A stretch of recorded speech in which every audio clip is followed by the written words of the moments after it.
Everyone, আসসালামু আলাইকুম। Welcome back to my channel cooking gallery. আজকে আপনাদের জন্য খুবই মজাদার স্পাইসি চিংড়ি ফ্রাইয়ের একটা রেসিপি নিয়ে চলে আসলাম। আশা করি এই রেসিপিটা আপনাদের কাছে খুবই ভালো লাগবে। তো চলুন আর দেরি না করে আমরা আজকের রেসিপিটা দেখে আসি। প্রথমে আমি এখানে চিংড়ি মাছ নিয়েছি, প্রায় আধা কেজির বেশি হবে। দেখতেই পাচ্ছেন এগুলা বড় বড় চিংড়ি মাছ। তো এগুলাকে আমি এখন ভালো করে পরিষ্কার করে নিব। তো এখন দেখতেই পাচ্ছেন চিংড়ি মাছগুলোকে আমি ভালো করে পরিষ্কার করে নিয়েছি, আর এগুলার লেজগুলোকে আমি রেখে দিয়েছি। আপনারা চাইলে ফেলেও দিতে পারেন, বাট ভাজি করার পর এগুলো খেতে খুবই মজা হয়। তো এখন এর সাথে দিয়ে দিচ্ছি আমি পরিমাণ মতো লবণ, আর দিয়ে দিচ্ছি এখন হলুদের গুঁড়া, দিয়ে এখন ভালো করে এগুলাকে মেখে নিব। এরপর এগুলাকে ভেজে নিব।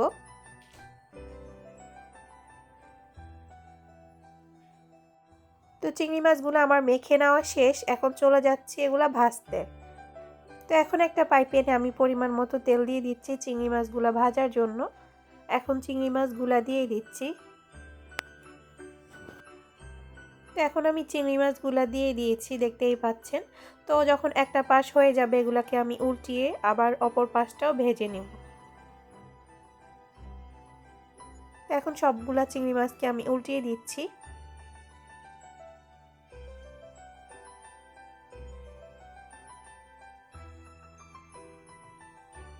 তো কিছুক্ষণ চিংড়ি মাছগুলা ভাজি করে নেওয়ার পর এখন দেখতেই পাচ্ছেন এইগুলা ভাজা হয়ে গেছে। তো এখন আমি চিংড়ি মাছগুলাকে উঠিয়ে নিব। বেশি আবার কড়া করে ভাজবেন না, তাহলে চিংড়ি মাছগুলা বেশি শক্ত হয়ে যায়।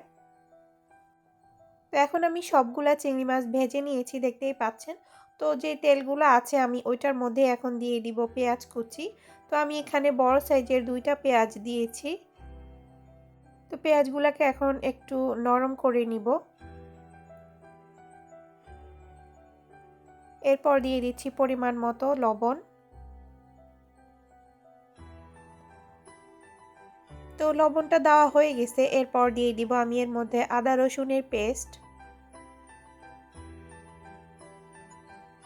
তো এখন আদা রসুনের পেস্ট দিয়ে দিলাম 1 টেবিল স্পুন। এখন এগুলাকেও ভালো করে মিশিয়ে নিব। তো বেশ কিছুক্ষণ আমি পেঁয়াজ আর রসুনগুলোকে ভেজে নিয়েছি, দেখতেই পাচ্ছেন। এখন এগুলা এরকম হয়েছে। এখন আমি এর মধ্যে দিয়ে দিব মশলাগুলা।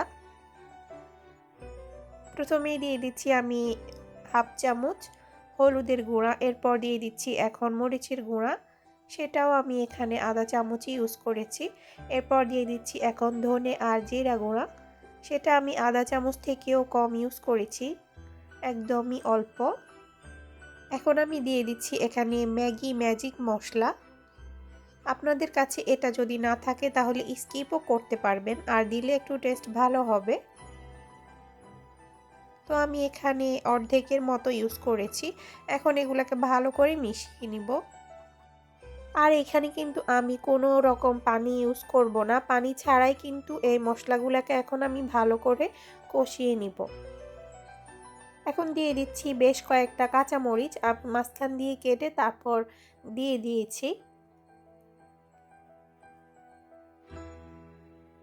তো মশলাগুলা এখন আমার ভালো করে কষিয়ে নেওয়া হয়ে গেছে। এ পর্যায়ে আমি এখন চিংড়ি মাছগুলা দিয়ে দিচ্ছি। এখন মশলার সাথে চিংড়ি মাছগুলাকে ভালো করে মিশিয়ে নিব। আর আপনারা অবশ্যই এভাবে রেসিপিটা ট্রাই করে দেখবেন, আপনাদের খুবই ভালো লাগবে আমি আশা করি। আর যারা এখনও আমার চ্যানেলটা সাবস্ক্রাইব করেন নাই, অবশ্যই চ্যানেলটা সাবস্ক্রাইব করে দিবেন।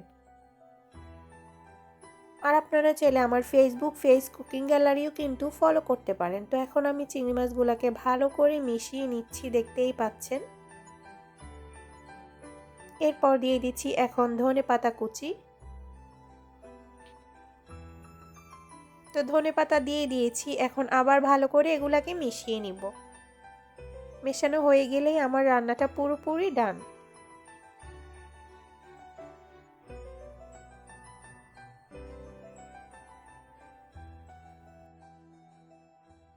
এখন আমি চিংড়ি মাছগুলোকে সার্ভ করে নিয়েছি, দেখতেই পাচ্ছেন। তো তো আজকের রেসিপিটা আপনাদের কাছে কেমন লেগেছে অবশ্যই সেটা কমেন্ট করে জানাতে ভুলবেন না। আজকের মতো এখানেই বিদায় নিচ্ছি। পরবর্তীতে কোনো একটা রেসিপি নিয়ে আবার চলে আসবো। সে পর্যন্ত সবাই ভালো থাকবেন। আজকের মতো এখানেই, আল্লাহ হাফেজ।